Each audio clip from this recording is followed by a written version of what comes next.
You have opportunities specifically at 9 a.m., 10 a.m., and then from 11 to 11:30, and then that can extend out to 12:30 Eastern Time. So there's the code. Most traders that I've talked to just refuse to believe that it's this simple. They think that the market has to be more complicated than it really is. And even in my own trading, I struggle with this. I spend money and get other trading information really to satisfy my curiosity and satisfy this desire to complicate the markets. But when it comes to trading and trading tactics, the simpler and more straightforward you can make it, the absolute better off you're going to be as a trader. So there's the code, and also the logic behind the patterns. Now, let's turn our attention to walking through a trade and getting to the thought process that goes into really making some of this stuff work. Now, this section was really prompted by a call from one of the members, Mark. He was talking about a trade, and he had gotten into a position. It didn't work out, and he was wondering, how do you go about looking for the next position? And I think even what I was reading into his question was, how can I stop from doing what I just did?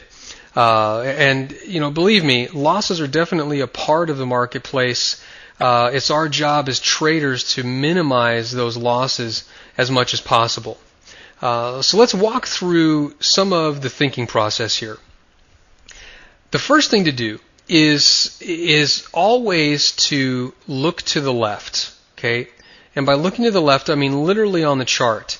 You want to look at what has happened in the past, and you want to focus on how that relates to what you're seeing on the chart at that particular time, okay? So let's take a look at this flag pattern here, and we'll just kind of walk through some of the markets and some of the possible trades in here. Remember, I'm still coming off of surgery, so I'm not saying I took all of these trades with live money, but I am telling you this is what I was looking at as the market was unfolding. And just in the spirit of disclosure, and to let you know, with this particular trade over here was one that I simply missed. Again, fresh off of the surgery, I did not look and see this double bottom or this break as a viable trade. It was, but that just speaks to the realities of trading. And one of those realities is your health and your personal situation in life is going to impact your ability to trade. And this is why I'm constantly telling traders to slow down, to take their time. Don't try and make money so fast, because in the end, I have never seen it work out. I have never, in my 10 years of trading, seen or personally experienced a trader that has tried to make money very, very quickly and seen that trader do well.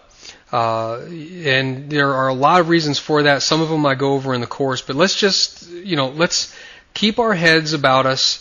Let's look at the market with an even keel, and let's take our time. We all need to realize that, Rome wasn't built in a day, so to speak. And, making money quickly, in fact, one of the Proverbs in the Bible speaks directly against that fast riches are the undoing of people, in more ways than one. So I don't want to beat a dead horse, but really, you've really just got to take your time, slow down, and make sure that you understand this stuff. Like I said in the introduction of the course, these trading tactics are simple, but applying them is not always easy. If it was easy, anybody could come into the market and make money, but we all know that is simply not the case. Okay, so looking to the left, what exactly does that mean? Well, it literally means zooming out on the chart and looking back and seeing what is going on in the marketplace. Okay? So you see that the market pushes down, comes back up, meets this